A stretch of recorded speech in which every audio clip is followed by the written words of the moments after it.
All right. Hello, everyone. Welcome.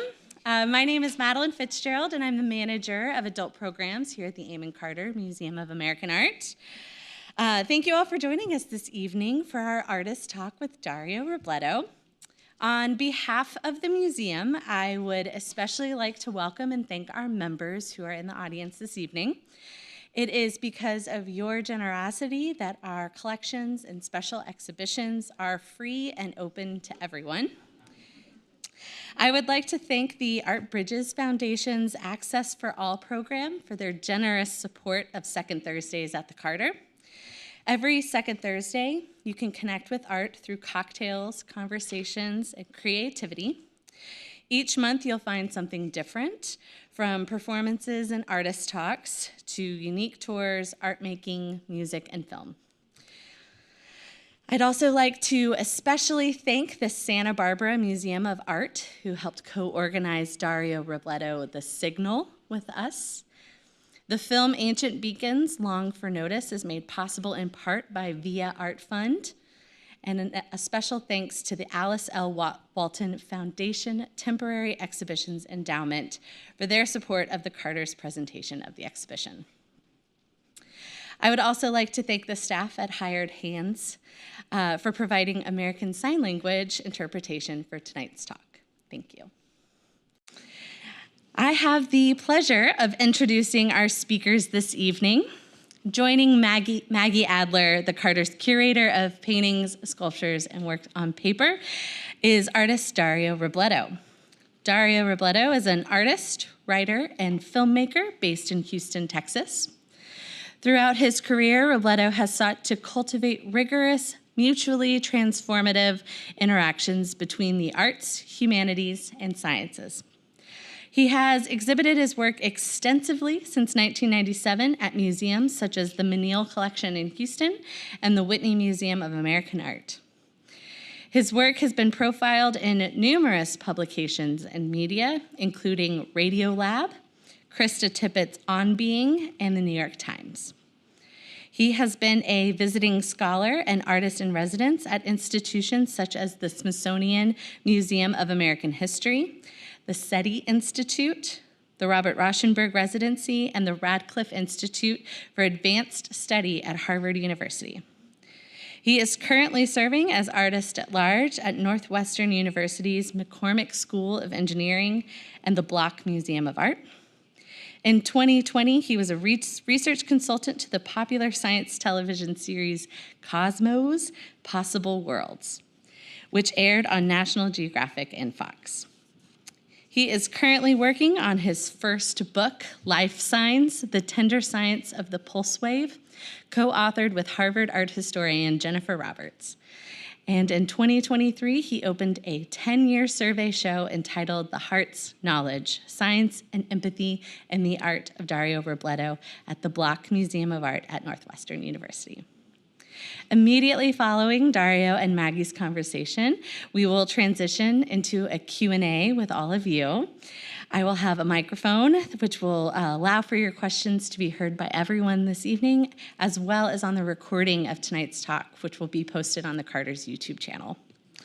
Please join me in welcoming Dario Robleto. Thank you.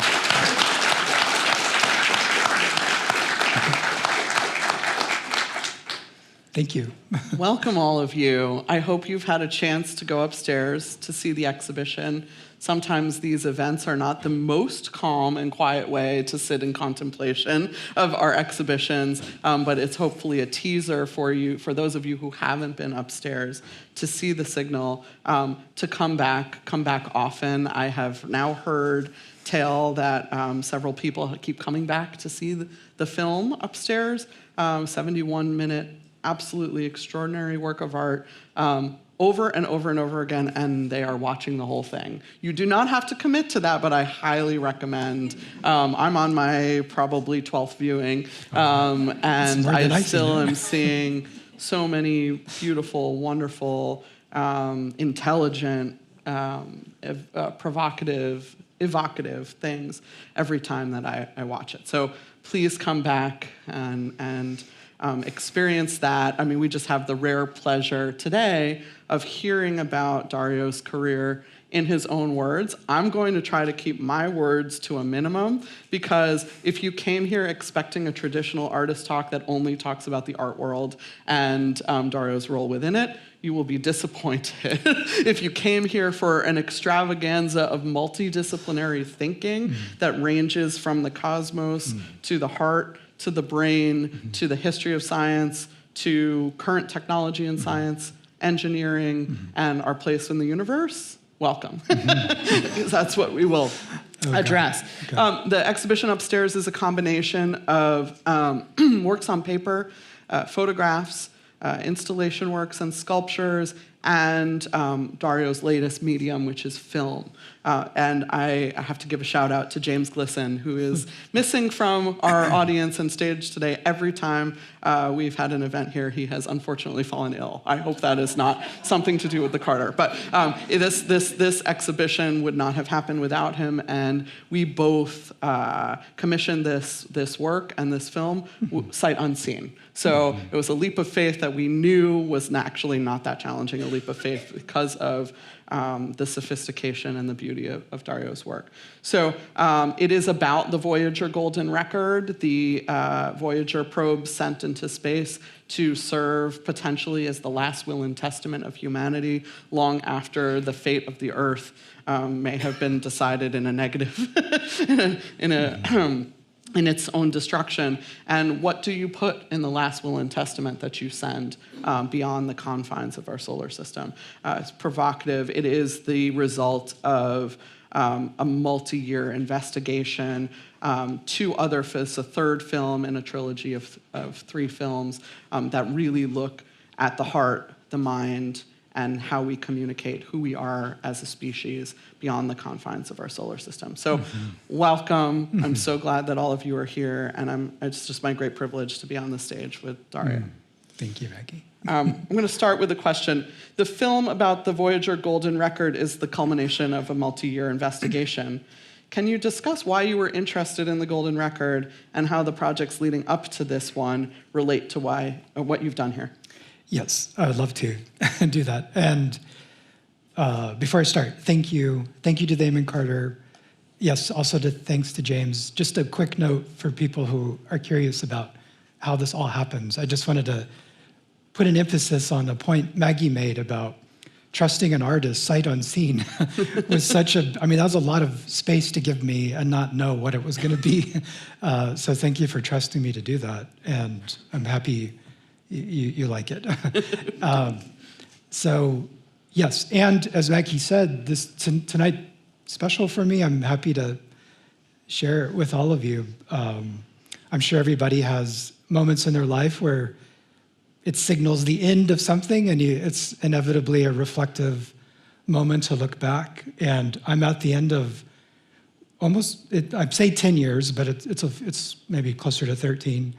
I tend to be on 10-year cycles as an artist. I don't know why, but I feel like if I'm going to really know something, it probably takes 10 years to really sort of get my head around it.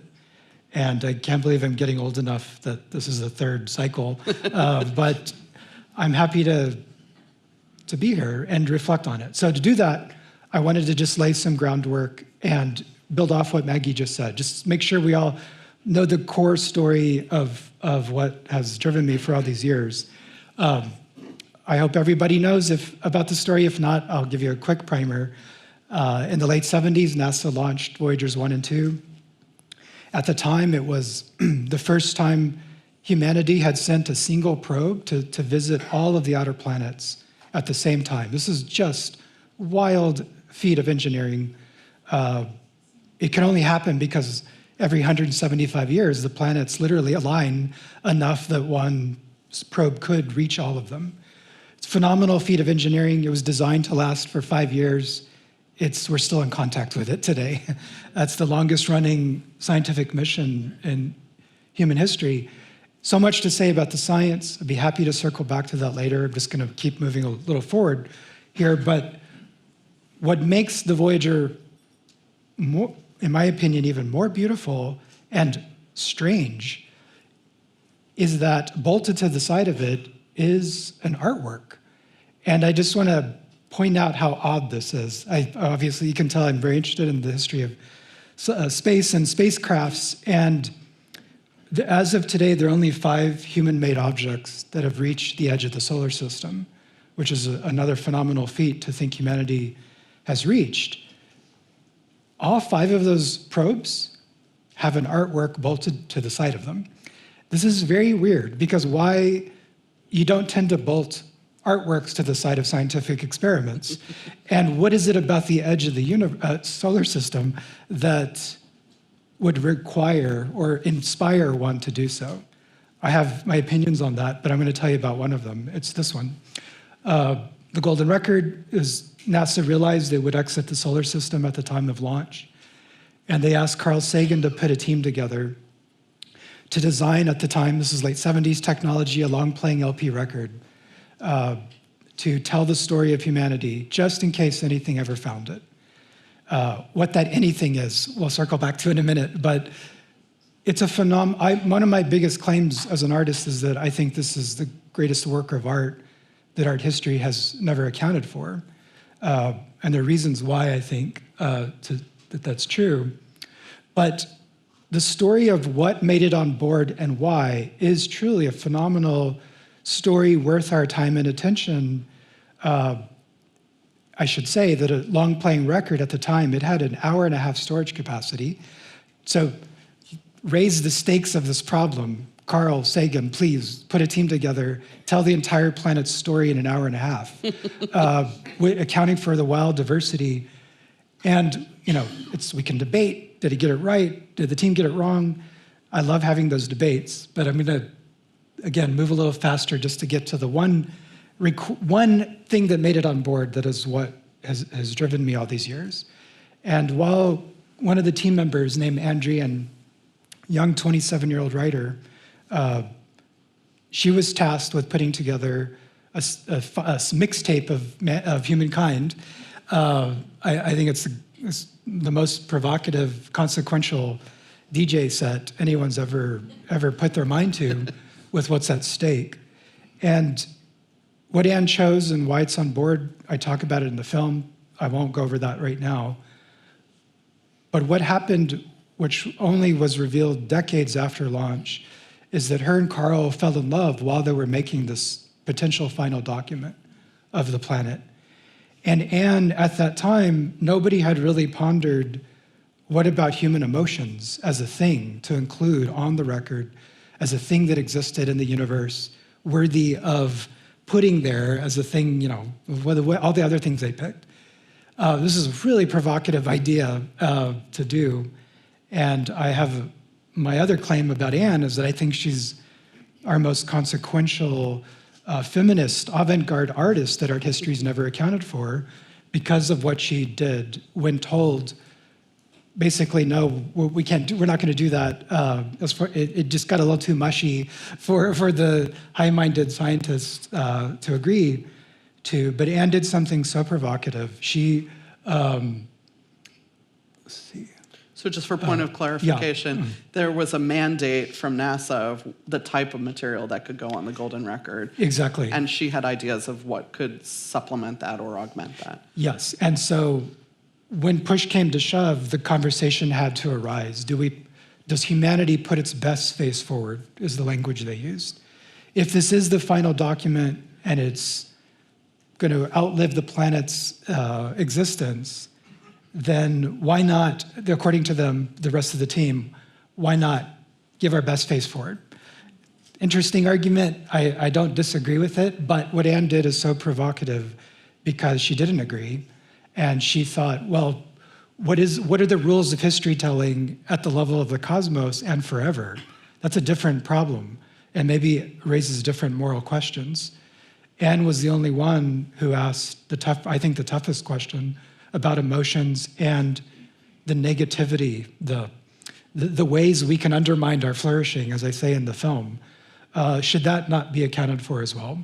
So I'll circle back to that point in a minute, but just to give you an idea of what Anne did that's so provocative is, after 3 days removed from falling in love with Sagan, They also got engaged immediately, like in the same conversation that they admitted they were in love. They just jumped ahead and got engaged while they were doing that.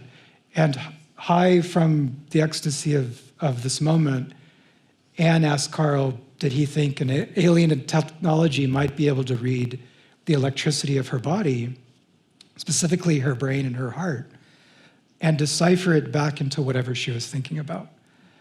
And the more provocative way of saying that is she was asking if aliens could read her mind, which certainly wasn't going to pass test with the rest of the scientists on the team.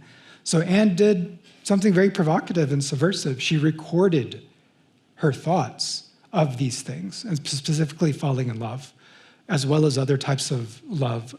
And she snuck it on board in the language of the electricity of her brain and her heart. And now we could debate, and that's partly what I'm trying to do in the show. There's a profound philosophical question here, many, the first one being, are we in our signals?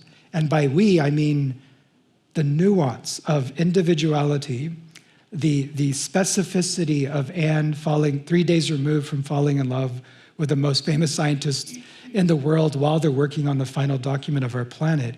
Is that in the signal? That's a different layer of specificity and nuance. It's 2024 and we have no idea in neuroscience if that's possible or true. So in 1977, it was pretty radical to do it. She did it. It officially made it on board with the title called Life Science. And everything I just told you was not known to anyone until years later. And these are an image of her EEG and her EKG. And technically, it's true. It's a recording of a physiological signal of the body, slotted in next to whale songs and wolves and crickets and a beautiful mixtape of humankind or the world more broadly. But it carries this other potential that if it is the final document of the planet, I'm so glad someone thought to include human love and some other points I'll get to in a minute. So, but I wanted to end this little intro part by, you'll have a chance to hear it upstairs in a full surround sound quality. But let's assume something finds this. What in the world is that going to sound like? So I want to play it for you. This is what falling in love sounds like at the level of the electricity of one's body.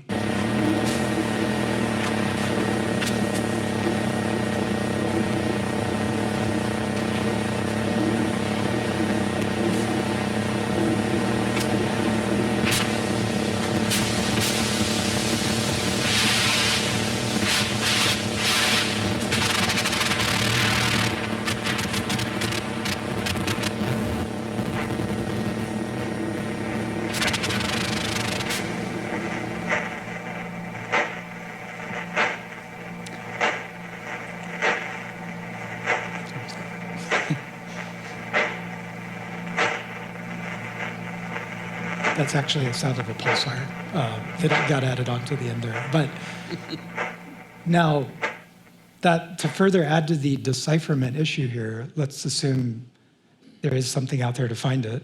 Of course, they have to figure out what a record is and how to build a record player and how to spin it and understand there's data inside the groove.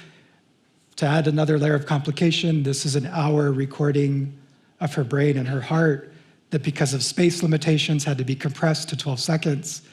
There are just so many reasons this won't work.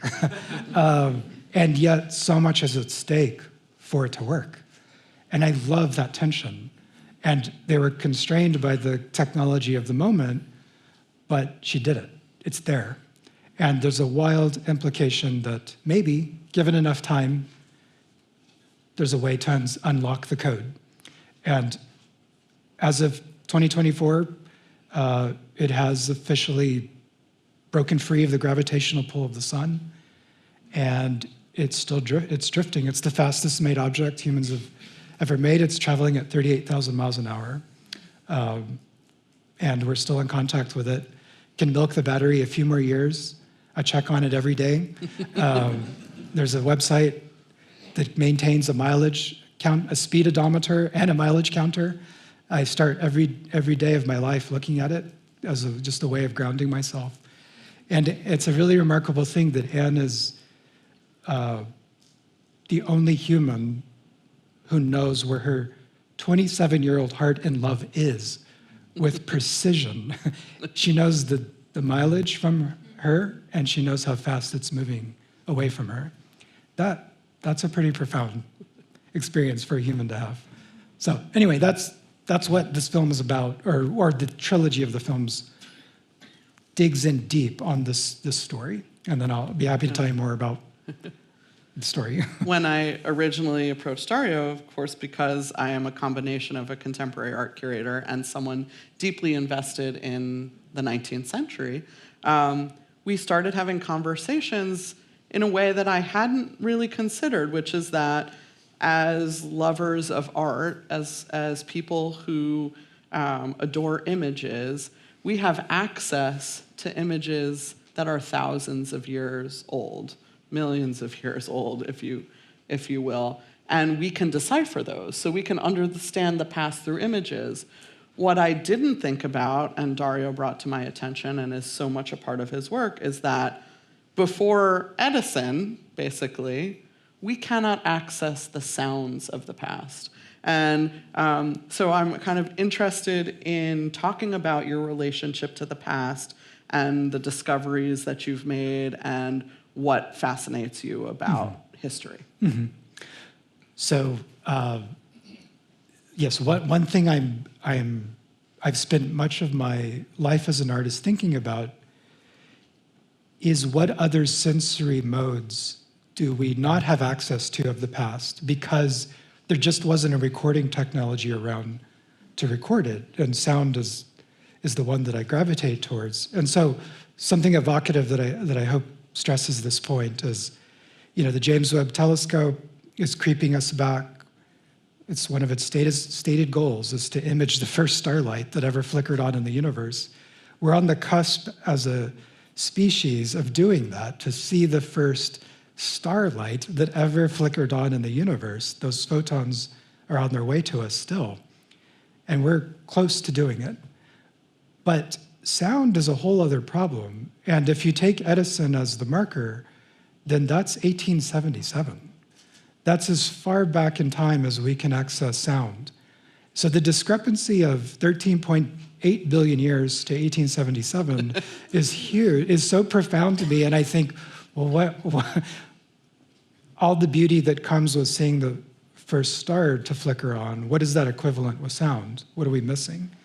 I'm sure everybody gets this, but the physics are just different of a photon and a sound wave. But part of my life as an artist with this work, and to take Anne, part of this, I should frame it, is that part of why I care about this is because of Anne. Everything I'm going to say tonight is because I care about Anne and her story, in ways that almost as a proof of concept, that she's hoping aliens who perhaps don't share any sensory experience that we do, nor technology, that they're going to figure out through curiosity a way to close the gap, that there's a way to get across that gap of translation. And I have come up with a series of projects and problems to sort of test it. Like, okay, what about sound? Are we sure 1877 is the line in the sand? Is there some new workaround to the problem? And I have one to propose. And forgive me, I'm going to bounce around on these slides because I wasn't sure where we were going. So it's going to look clumsy for a minute. Maybe close your eyes for a second, because I'm gonna jump. Did I skip something? You did. I forgive you. I'm gonna do. I numbered them wrong. Wait, okay? To answer that question, this stuff is all interesting too, but we'll have to get. See, I normally go organically, but I'm reticent because everything that comes out of your mouth is intelligent. No, that's fine. No, this is the joy of it. I put it here so we'd have it, but it's clumsy getting there. So forgive me. So I'll turn to this project. There's a prints are upstairs, and you have a chance to see these two.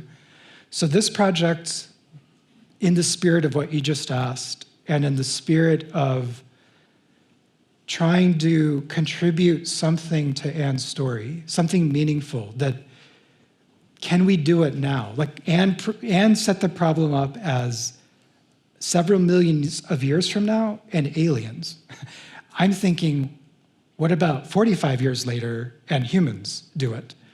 And if there's some way to prove that we can do incrementally this effort of closing the gap between sensory difference or lack of documentation of the event, can this not prove at some basic level that we'll give 1,000,000 years and aliens the chance, and maybe love will find its way across the galaxy?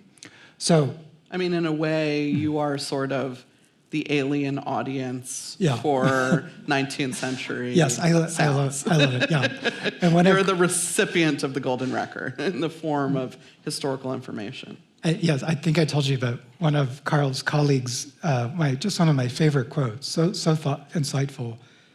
He said that the chance of aliens finding the golden record is probably 0, but the chance of future humans finding the golden record is 100%. And we're finding it together right now. Again, it's happening all the time. But what does it mean to find it? Like, I don't want to just accept it as a document that's as beautiful as it is, that it's only about observing or listening. I want to take it as a document from the past and approach it and take it in its most provocative sense, because what Anne is asking is so provocative. I hope everybody's picking up on that. Like, can love, can human consciousness, can human memory not only outlive the decay of a body, but the decay of your planet? That's a whole other problem. So in my attempt to do that, I started this project with these prints. And this is what it's not clear in the show that this is a portfolio of 50 prints. And they're installed in various combinations. But the other motivation of that piece was, I asked myself, where does Anne's story really begin? And by that I mean, what is the history of humans pondering where they are in their bodies? And most religions, most philosophies, most cultures, and science has weighed in on this. Like, there's still debate to this day. Where are you in your body? For many people, and for the bulk of history, that was the heart. It's only more recent that we've moved to the brain. But that's one big question. The second, though, is how do you record it? Again, this is mostly a religious question or a philosophical one, but around the middle of the 19th century, science finally could weigh in because they had cracked a code. And I call it the Hubble telescope moment for the heart. The moment when our resolution capabilities leaped so far into the body that it changed everything. And so one argument is that Anne's story actually begins there. I like to say someone's heart had to go first. Somebody had to prove that in principle, the past actions of one's heart could be recorded, preserved, and saved over time to hand to the future. This is just you could just say it's just data. And this was literally the invention of the waveform. The pulse wave, the iconic pulse wave we all just understand, even that had to be invented as a way of documenting one's body. And so this series of prints, I moved to a sculpture, but similar idea, was could I find it? I wanted to know, could I find the first heart ever recorded in history? And I was able to find it. I'll come back to this. Sorry, again, God, I thought I had it. Sorry. No, I I thought I had it up here. Did I? Oh yeah, sorry. I told you it was clumsy. And here it is. This is this remarkable moment that I hope resonates with everyone in the long human quest to know our own and another's heart. All the innovation as a species we've put into that basic act, from love songs and poems to philosophical treatises about is the heart, the literal vessel of the soul, not metaphorically, but literally. Many people have subscribed to that idea. My point is that this is an important question. We want to know as a species, where are we? And part of the reason we want to know that is because we want to give it to someone else. we want someone else to have access to it. And, if you say that in a poetic way, we all sort of get it. But if you say it in a scientific way, it's different. It's changed. The poetry gets pulled back out, and it becomes abstract and full of data. And while that's true, I want to reclaim the poetry here. So this is it. This is the day a German scientist, Karl von Fjord, was the first to figure out how to record his heart as the iconic image of the pulse wave. And as an artist who cares about the ephemeral, transient phenomena, but also someone who cares deeply about materials, wait till I tell you how you did this. The breakthrough, the Hubble telescope moment for the heart was, and again, nobody bothered doing this because no one could figure out how to image a heart without cutting into them, which meant you'd kill them. So there's no way to do it. Someone had to get an image outside the body. So Fjord figured out, I'm skipping over a lot here, but he literally pulled a hair from his head. He cut it down, made a little stylus. He attached it to a tube of compressed air that he attached to either his chest wall or his wrist. And he watched his own hair bounce outside of his body as his heart was beating. And he found a way to take a minute energy source and magnify it outside of his body. That's incredible. But he goes one step further. How do you make it into an image? That's a whole other can of worms. Well, again, the Hubble telescope moment of the time apparently was hair and soot from a candle flame. He gathered soot from a candle on a piece of paper. He rigged a device on a cylinder, and he attached it to the end of the hair to the cylinder. And that is his own hair carving an image of his heart beating in soot from the candle flame from 1853. And that is how we had the breakthrough of arguably a new era of how do we know our own and share our hearts with each other. This is also the birth of cardiology. This moment changed the world. Think of how many people's lives have been saved because we can image the body without cutting into it. But of course, this is driven by science. The big question was, did disease look different at the level of a waveform? It turns out it does. He was right, which again allows us to diagnose various types of heart disease way ahead of the fact. But the story is just sort of lost. And if for people who care about it, it's a trivial moment. And this is one of my arguments why I always argue an artist should be involved, looking at the same set of things because there's another story to be told. So I would argue that Anne's story actually starts here, at least one part of it, because fast forward to 1977, and she's counting on the development of that basic technology.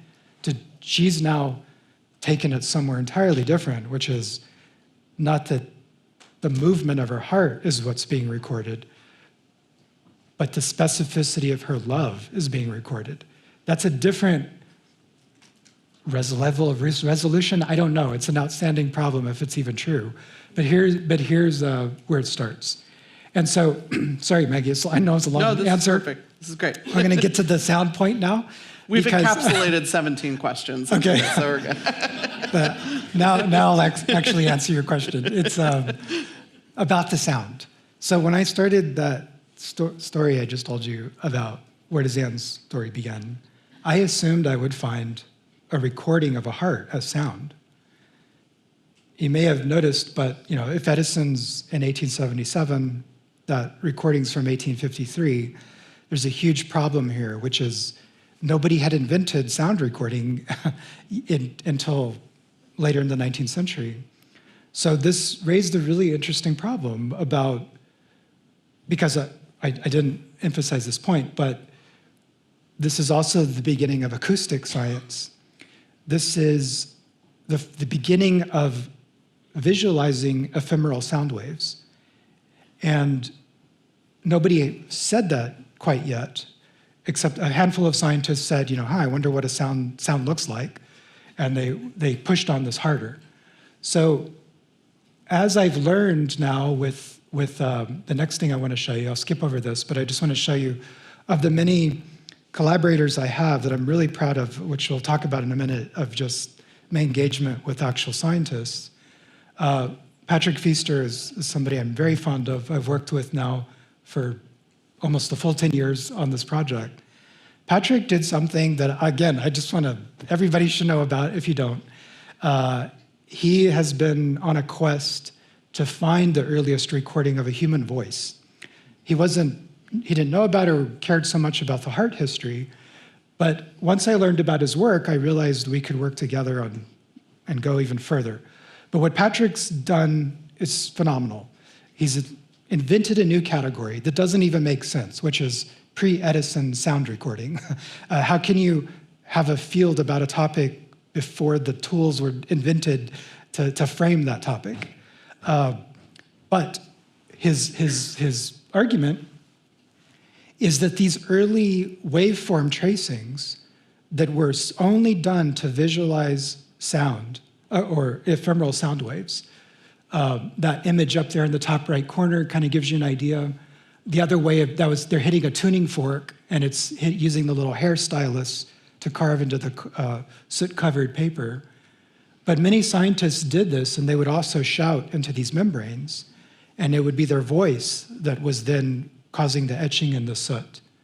So Patrick has come up with a way first he just had to ask the question, which is, are these not sound documents? This is 17 years before Edison has finally cracked the code of, or I should say it's more accurate to say Edison's genius was he figured out how to play sound back. Others had figured out how to record it.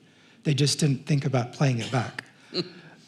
But fast forward to the 20th century and 21st century, and Patrick has found out a way, or figured out a way to do it. And I want to play this for you. It's tangential to my own work, but I just want everybody to know, because it opened the door to a new way to think about Anne. So what Patrick did was, again, skipping over a lot here, but he essentially wrote software, made incredibly high-resolution scans of these early experiments, soot-covered paper that, thank God, had been properly stored in an archive in Paris, so that over a century later, it had not been smudged. And he built the software to play it back today. And he didn't know what would come out of scratchy lines on soot-covered paper from 1860. But this is what came out of it.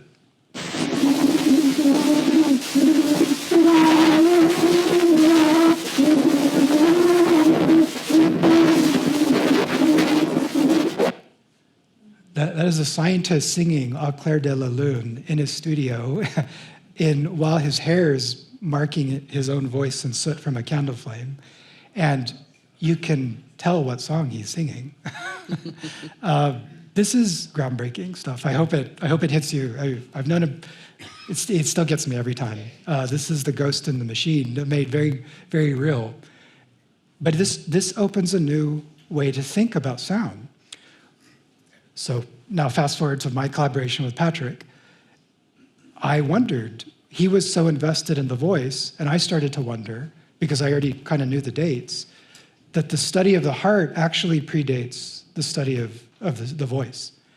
And so on several projects, we've been able to do it. We can play heartbeats back from the middle of the 19th century that were never meant or never understood to be played back in that way. From these drawings? Yes, they were just meant to be visual documents. And the first two films tell these specific stories in detail. Some of the other images, I was able to find the first time somebody documented a young boy dreaming while their heart and their brain is pulsating, which I've been able to play this back and hear. And what we're seeing is a combination of both historical images and your contemporary day Yeah. or present day recreations of those Exactly. And processes. I'm sorry I didn't point that out. These are my artworks, but that's the actual archival image that I'm referencing. I'll be happy to go into technically how I did this. These are also printed in soot from a candle flame. I figured out how to reproduce some of their technology and make these prints myself. But this is another favorite one. This is the first time somebody's heart was recorded specifically while they were listening to a melancholic melody. This is science now tiptoeing back into emotions, that it's not only disease or the normal physiological movement of a heart, it's a heart responding to an emotional state. That's important, you probably can already tell, as it relates to Anne's story, because if I'm going to tell her story, I also need to know that history, which is how are emotions recorded in lasting ways that, lasting enough that they've left the solar system. So this project is both finding these recordings. The portfolio tells a richer story, which I won't go over right now, but also turning them back into sound. I know I've teased you with that recording, and unfortunately I can't play it because it really needs a proper sound system to hear it. But they're in the films, and that's another reason why I've moved into film. But as a visual document, I hope it's quite compelling. Everybody understands their hearts have changed when they've listened to a sad song, but until science had said it in this language, it didn't have durability. It didn't have a way for the future to know it. And so part of my project is I want to know that document physically, and the way it's played back is physical. Like you can feel somebody's heart beating from the middle of the 19th century while they're listening to a sad song in 2024. And maybe understand something about them. Yeah, You think that's a different way of accessing data in a document that's unexpected and gets to this point about overcoming sensory thresholds that really pain me. It pains me that we don't know. The way I like to say it in the second film is, what if all we had of Billie Holiday were written transcripts of her performances? I hope everybody immediately realizes how wrong that would be. And yet, the bulk of humanity, that's the reality of our access to them. I don't know who they are, because in the way that I know Patsy Cline, because I can hear her today, I don't know who the Patsy Cline of the 16th century was in an audible way, so I would like to know. And this is one way to do so. So I'm still pushing on this. I want to know, can I keep going back further? This is, the gap to 13.8 billion years is a long ways to go, but I got it back to You're working on 1853. Yeah. So I'm actually finding the experience, I don't know if others of you are noticing this, but the ASL with what you're talking about visual and sound and the combination. I'm a curator, so I'm focused on this juxtaposition of what you're saying and the transcript of Billie Holiday and our interpreters. So I just I felt like I needed to mention that. Yes, I can see it. It's in my vision. Yeah. Do you, would you like to talk about other scientific Sure. and engineering collaborators and your relationship with Okay, clumsy moment. Again, one more time. No, we'll go back, and now we'll go forward. Go backwards, yeah. Because I'd like to talk about the other sculpture in the show. Sorry. Where did I? God, I hope I'm going the right way. Yeah, You this are. piece. Yeah. Okay. The way I wanted to frame that is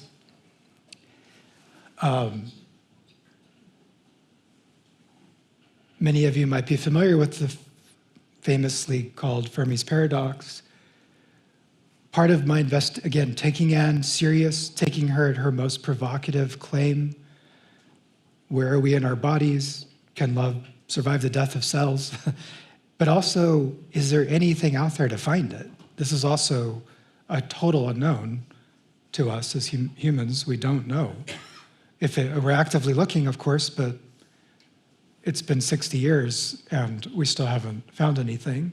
And this field called SETI, I've collaborated with many of these scientists. I was an artist in residence with this organization. Frank Drake was one of the designers of the Golden Record as well. But the basic question that drives SETI is, are we alone? But there's a little wrinkle to it, which is, if life is common in the universe, in the galaxy, then why is it so quiet for so long? All kinds of ways you could answer that, all kinds of rebuttals, and I'd be happy to talk about them. But if you just take the spirit of that question, it's a question, I think, of loneliness. We're a species who wants to share our hearts with each other, and for some of us, that means going off planet to do so. And I find that so beautiful, and I would like to, I'm trying to think about it in a serious way. So the piece in the show that I'll spend a minute on is framed from this desire to look, and I'm so moved by SETI scientists psychologically, spending time with them, because one could argue, is it even science anymore when you've run an experiment for 60 years with no results? And at what point does it change into something else, like faith? And that's something scientists certainly don't want to talk about and say. But nonetheless, it takes a particular personality to never give up. And I admire that. I respect it quite a bit. You embody it. I Well, mean, thank you. Yeah, it's a high risk, high reward question, and I love the spirit of that. So it's provoked in me all kinds of questions. What they do, how do you get up every day with the same enthusiasm to look, knowing probably it's going to be total silence, and yet you do it, and you do it, and you do it, and I love that. But inevitably, over time, this has to have some wear and tear. And I'm really invested in their psychological well-being and emotional health on how do you do this type of work.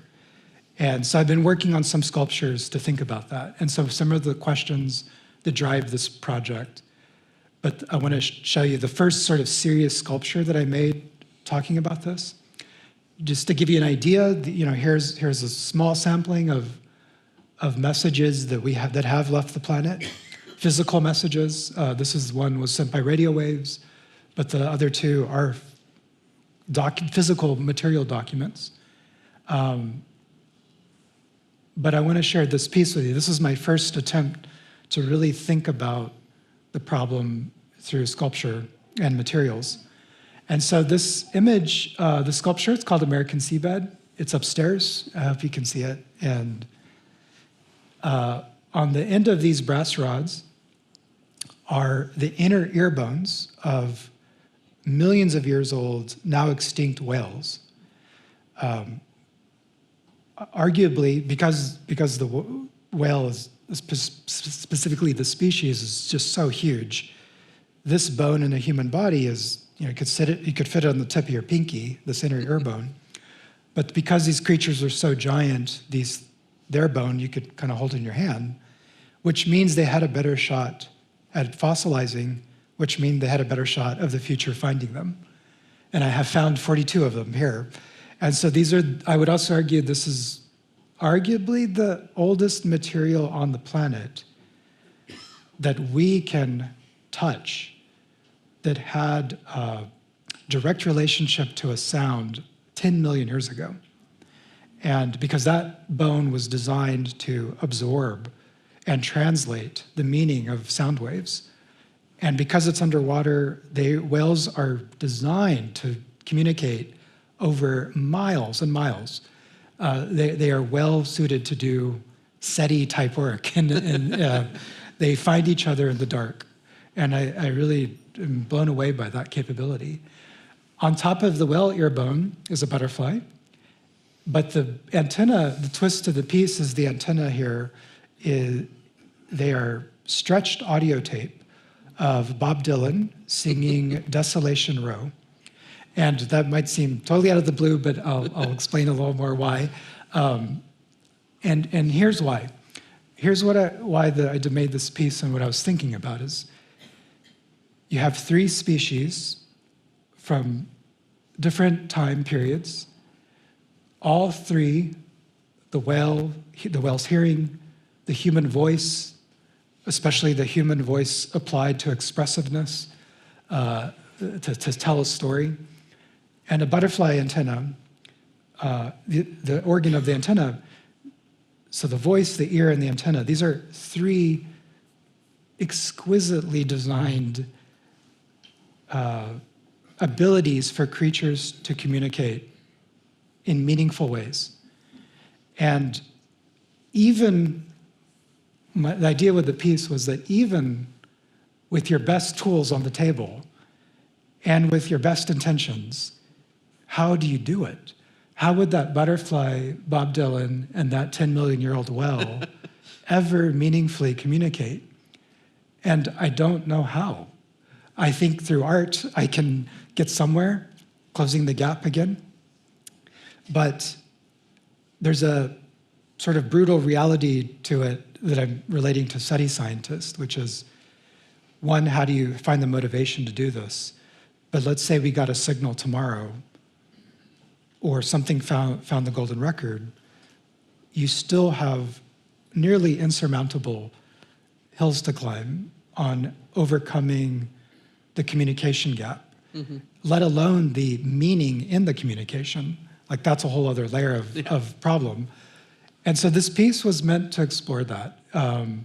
So potentially a recipient of the golden record would have as much possibility of hearing what was on it as we have of hearing what these whales heard. The whale hearing Bob Dylan, even though it's literally or the whale hearing Bob Dylan. Even though he's literally sitting on the ear, even the proximity doesn't matter. It's a mismatch of organs and a mismatch of cognitive ability, and just so many problems to overcome here. And I'm trying to lean into this feature of the problem, which is, how do you overcome the futility of it so that you still find the beauty in the gesture? Because in no way am I suggesting they should stop. Futility has never stopped me from anything, and that's what I love about what they're doing. So that's one example, and it's only a work that could have arose from direct engagement with scientists. And many of the projects over the past 10 years have dealt with direct engagement with scientists. Yeah. So. Can you, I think you set a very high standard for yourself in the content of the work that you do, and I think it doesn't always occur to people the level of deep archival research that you're doing in order to begin to explore these themes. And so I'm wondering if you would talk about archival research in your work. Yes, okay, so let me think. I think that means we're going in order. No, okay. These are more scientists. I'll go back this way, yeah. I forgot I wanted to quickly put that up. It relates to research, because so much of my research is framed around a question, which I spend a lot of time thinking and formulating. In fact, I can't make any art until I nailed the question. And so here are 2 questions that have motivated me with Anne to try to answer for her, to her. And a lot of that has meant going way outside my field as an artist. And an aspect of my work I don't get to talk about much, because it doesn't end up on the gallery wall or is not suited for museum display. I love being an artist, I love that mode of expression, but so much of what I do is not that. And these are a series of projects I've been involved with. Again, there's Anne, actually, right there, second from the right, and Frank Drake. And this was an attempt to sort of get a Golden Record 2.0 off the ground. And I was an artistic consultant on this project, which I'd be happy to tell you more about, learned so much from it. I've also started a series of lectures. I've been in residence at Northwestern for several years, specifically there to not make a physical artwork, but to design a series of programs with their synthetic biology department about ethics and how the humanities, of course, it's obvious to someone in the humanities what they might have to say about, if we're going to clone a woolly mammoth tomorrow, there's some other questions we should be asking beyond if we can do it. And the humanities are filled with such rich histories of asking those questions, as well as SETI and the history of the heart. So I've been doing a series of projects in Northwestern to ask those questions to the students. I've even as an artist, I've always wanted to actually write, be part of a scientific experiment, even help in the experiment design. And I've written a series of papers with a field called neuroaesthetics. And this is tangentially related to Anne because fast forward to today, and there is serious neuroscience going on about not just investigating what consciousness is, but what is happening in the brain when one has an aesthetic experience. Like, is there a signature? They're asking Anne's question. They just don't know anything about Anne. She was asking it so far ahead. But they're essentially asking, is there a signature for an aesthetic experience? And now looking at a beautiful sunset as opposed to Mondrian, is that different? Is the nuance of those two experiences also in the signal? And they're really doing that work. And I've been engaged with them on that too. And then finally, I know we should wrap up here, but finally, Dr. Taylor has, I would argue, been maybe the most influential to me because maybe the most provocative question I've asked, I hope, back to Anne's question is, it's wildly speculative, but I love it for that, which is, if Anne's heart gets to wherever it's going, which we don't know where that is, or if there's anything out there to find it, can we assume our hearts have stayed the same as a species? And that seems such an odd thing to ask because why would the physical nature of our heart, why would it have changed? But there are actually some answers to this question. And so I wanted to take it serious with what's going on in the field of artificial heart development, because there are two radical proposals on the table that would literally change the nature of our heartbeats. And if these scientists are correct, it's not impossible to imagine that in 500 years, let alone 1 million, humans might look back and think that their beating hearts were a quaint relic of our past. There's a better design, as these scientists would say, and it is wild stuff. And Dr. Taylor is proposing this radical new thing called a ghost heart, and maybe I'll end with a recording to leave you with something to think about audibly. This will be the longest clumsy move here because it's at the very end. I mean, we've done well in covering. Yeah, I think so. But I want to end with this recording that is the subject matter of the first film. And sorry, there's the ghost. We didn't even get into Will Gaysberg. We should do that before. But these surgeons, stumped by this quest that I don't think we all quite understand culturally, is that we still haven't cracked the code on building a total artificial heart. One that somebody could live with in a meaningful way, not attached to machines in a hospital. And this has proven to be an incredibly difficult problem of how do you make a pump that does this without malfunction. Well, this is this is where I want to end with, to leave a thought with you about Anne's distant future. Let's say her heart gets somewhere and its pulsatility and of her body is what we're relying on to tell some alien that human love once existed in the universe. And we have long ago left behind the idea ourselves. And Dr. Fraser and Dr. Cohen have put a radical proposal on the table, which is maybe we don't need a pulsatile heart. Maybe, in fact, that's why we can't build one, is because it's just too hard. So they've come up with this radical idea of a continuous flow. And you can see it's these turbines that are just moving, which like an Archimedes screw, and it, instead of your blood pulsing through your body, it flows.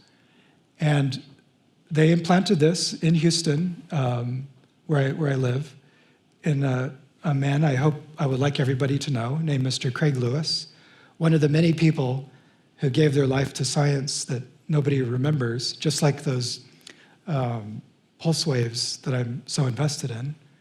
But Mr. Lewis gave his life to test this device, and he was the first human in history. I should tell you, the side effect of this heart is you have no pulse, you have no heartbeat, and you have no EKG.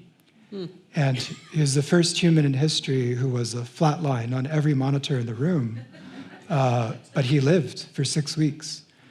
And this is a game changer. And this is one of those reasons why humanity should be involved with science, because maybe Dr. Fraser's right. Maybe to prevent heart disease and death, we need to let go of a pulsatile heart. But culturally speaking, we've got a lot invested in our hearts beating, and I would like to talk about it more. So for this project, and I was able to introduce Anne to Dr. Fraser, which really blew my mind that I could get them in the room together. But part of the outcome of this project was, what does a beatless heart sound like? If this is our future, then I'd like to know so we can have a conversation. Took me a long time, but I was able to record this, and I'd like to play it for you.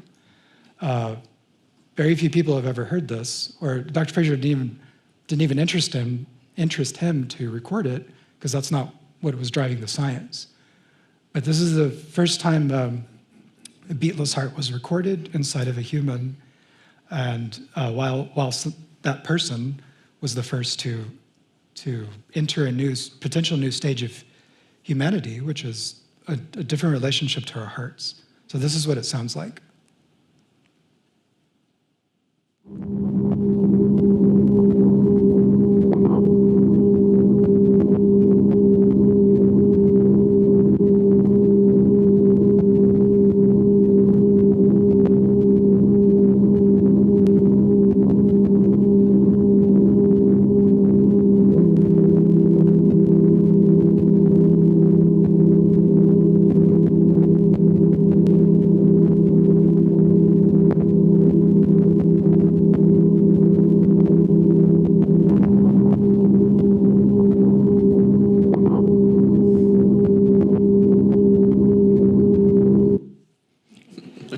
It gets me every time. It's I'm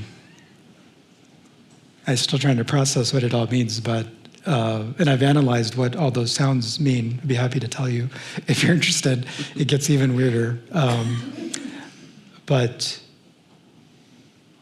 that, if you noticed what sounded like a note change or a chord change there,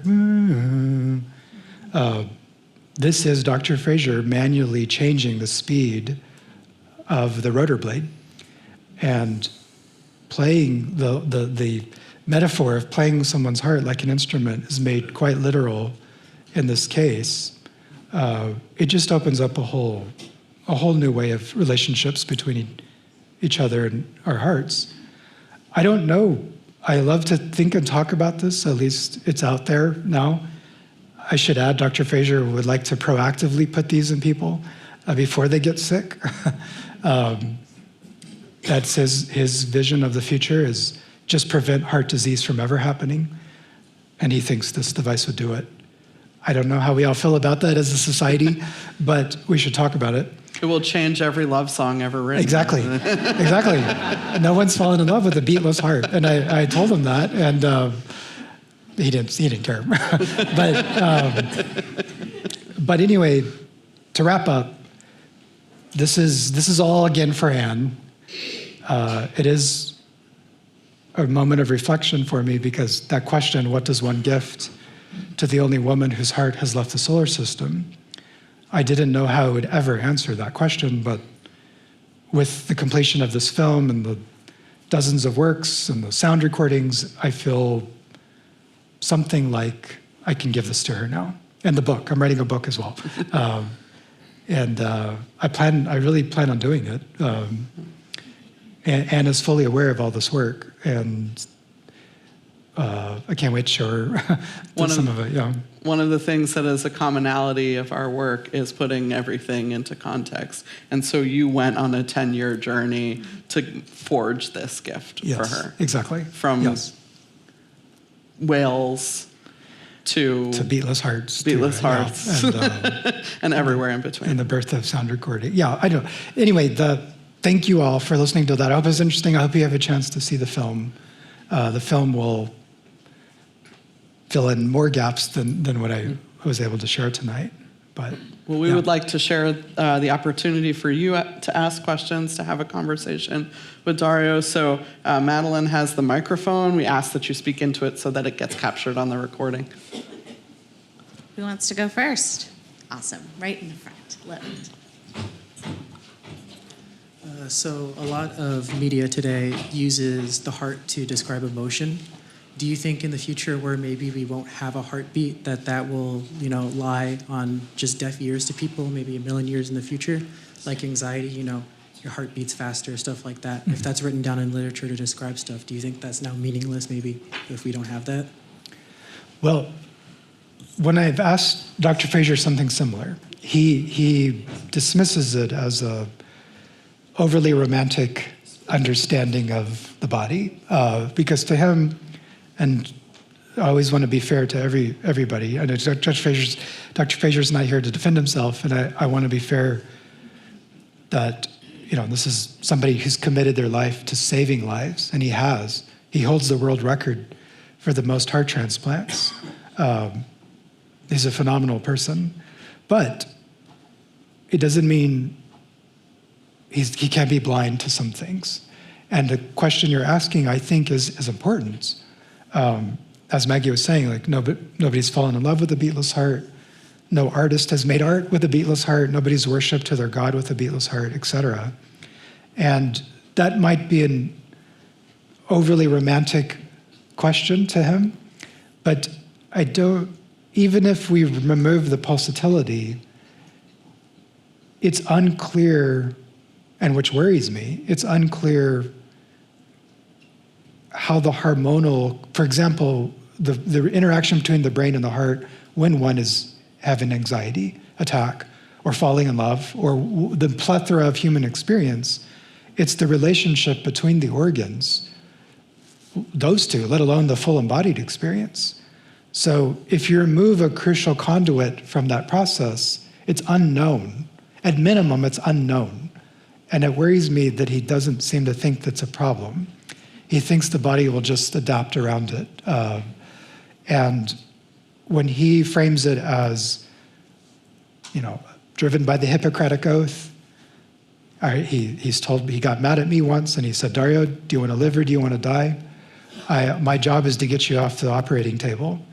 And if that means removing this quality, he's willing to do that. So I guess I'm answering you more philosophically, because I don't know either.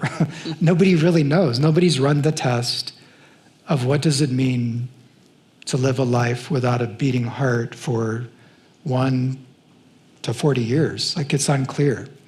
Because I worry that what if someone's never had the internal feedback that they are blushing, or that they are in love, or that they are mad or angry?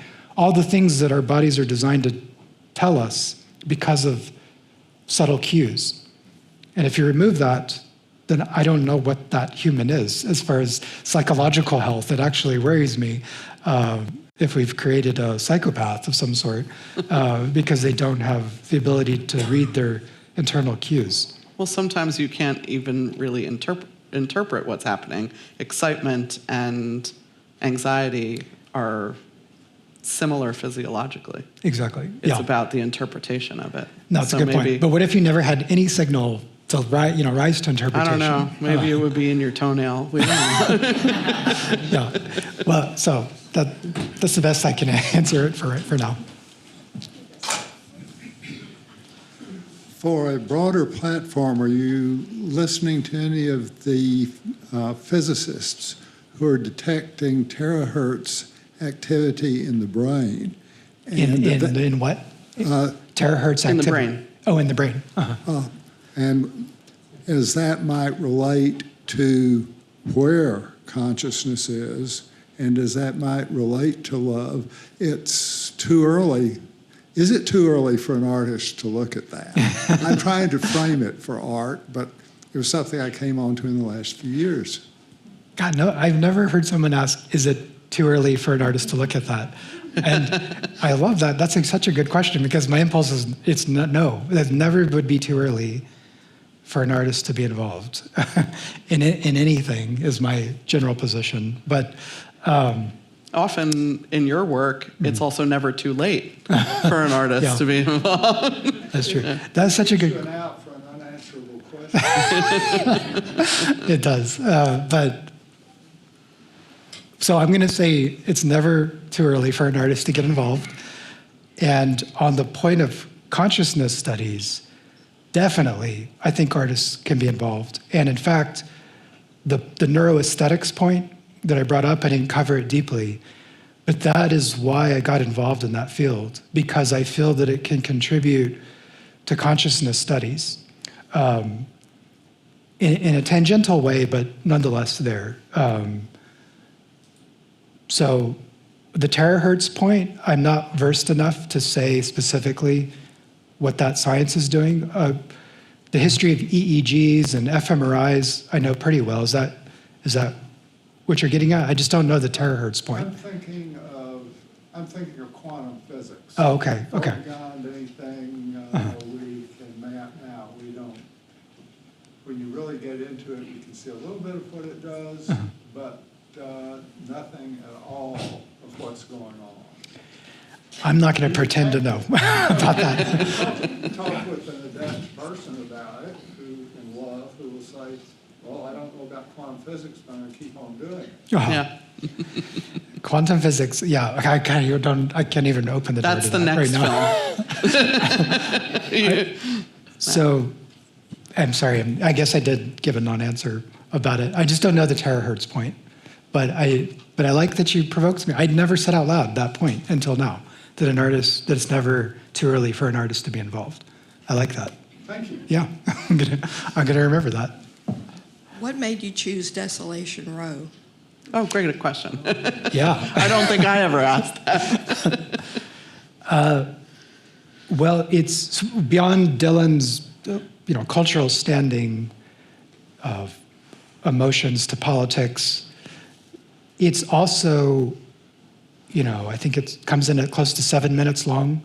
It is just, it's pop rock music elevated to a history of the world. And so I was looking for a song that in the format of pop music, meaning the time constraint, that it was so ambitious to try to tell the sweeping view of world history and mythological history.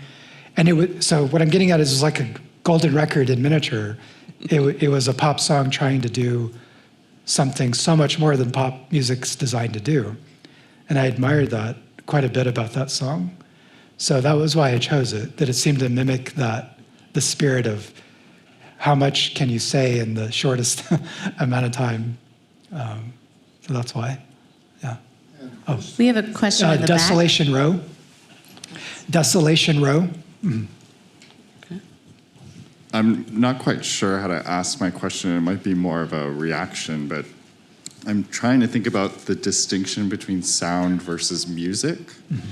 When you were both discussing that there's no recorded sound pre-Edison, I sort of wondered, is that really true? And then when we were talking about, when you were presenting the waveform, to my mind, I was like, well, musical notation, written music, you could consider is a kind of waveform, where the promise of the musical score is that you're hearing what it sounded like from the very first instance, right?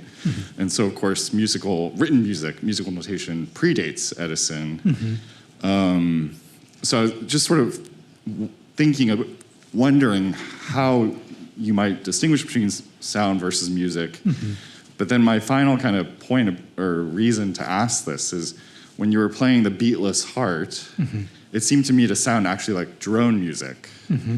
And so even the premise of a beatless sound presupposes the importance of a beat, when of course there are musical traditions that don't have that beat as a basis, right? So I'm kind of curious to what extent music versus sound maybe maps onto the thinking. It's a great moment to be more clear. What I'm getting at is live sound. You're absolutely right. Predated compositions, compositions predate recorded sound. But what I'm talking about is the difference between my Billie Holiday example, that Billie Holiday could read lyrics written through a certain musical tradition from 500 years ago, but we wouldn't know what the singer who wrote it sounded like. So the distinction I'm making is specifically to the experience of live recorded sound. And so that's the gap, is that we don't, until the technology was developed to document the liveness of that moment as it relates to sound, that story doesn't start until 1877. So that's the clarification there. It's a great one. I'm glad you asked that. The difference, and then you could further ask, well, what is sound? And I won't go down that rabbit hole. But the point is, I'm sure you might be referencing this yourself, but every now and then there's, the sound of a black hole, or the various type of astronomical claims get made about sounds of space. And if you take a strict earth-bound definition of sound, it is the vibration of air molecules, as my voice is able to reach you because of the vibration of molecules in between. If a supernova goes off, it doesn't technically make a sound based on that definition. It might vibrate particles and gas somewhere in between on its way to Earth. And so you could argue that's a type of sound. But it's one of those, it's a philosophical point. It's a rich one that you're asking. So I'm confining it to live sound based on a Earth atmospheric definition of what sound is, the vibration of molecules over time. And by those criteria, we don't have anything before 1877. So that's what I'm after.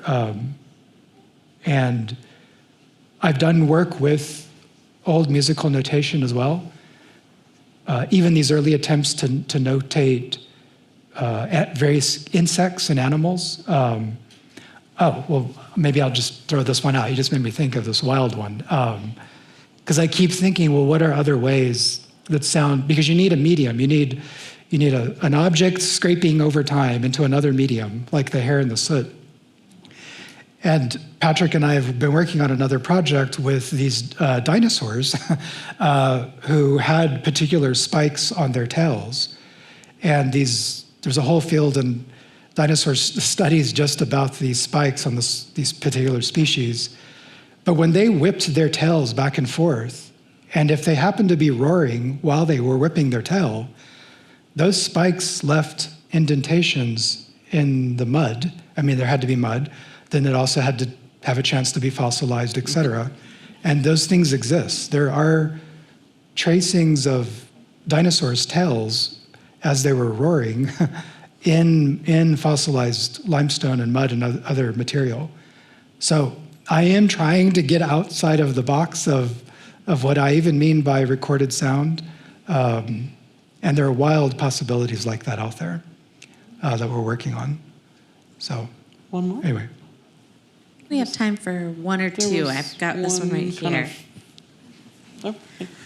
So I wanted to get back to the heart. I think a lot about you talking about the memory of the heart. And one of my favorite anecdotes and something that there was an image of I wanted you to kind of expand on for people who didn't know was because you talked about the heart being replaced, but what's lost when it's taken away. I wanted to talk a little bit about the concern of the wife after the heart left the body.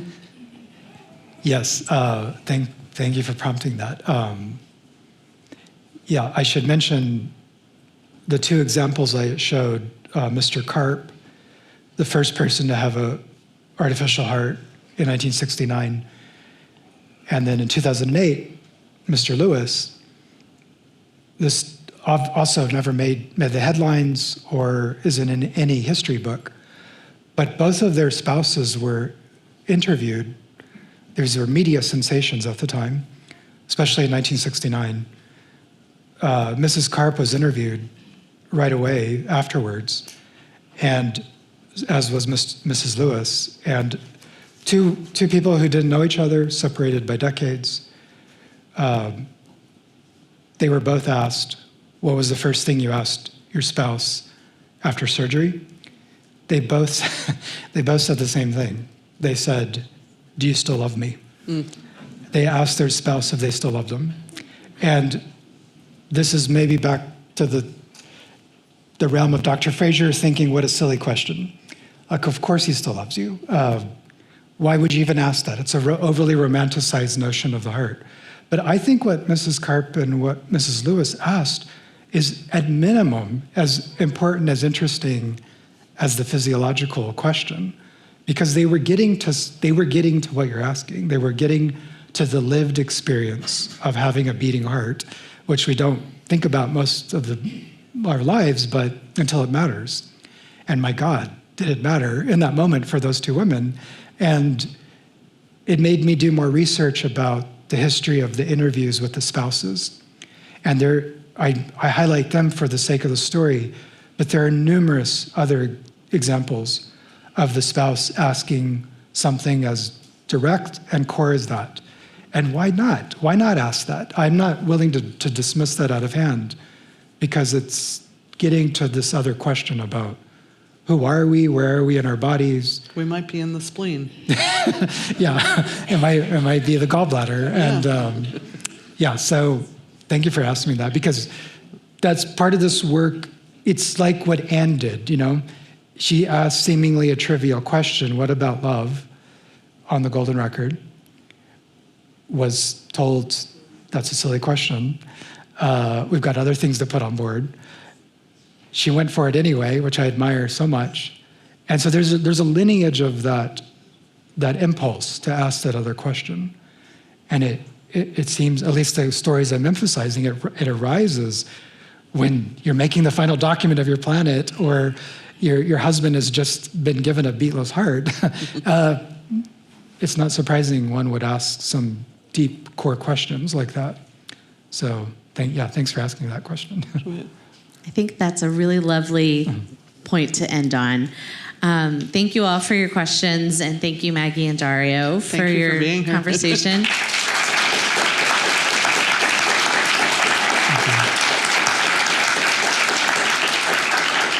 I want to invite you all to explore Dario Robleto, The Signal, upstairs for the remaining half hour of this evening's program. Thank you all for coming. All right.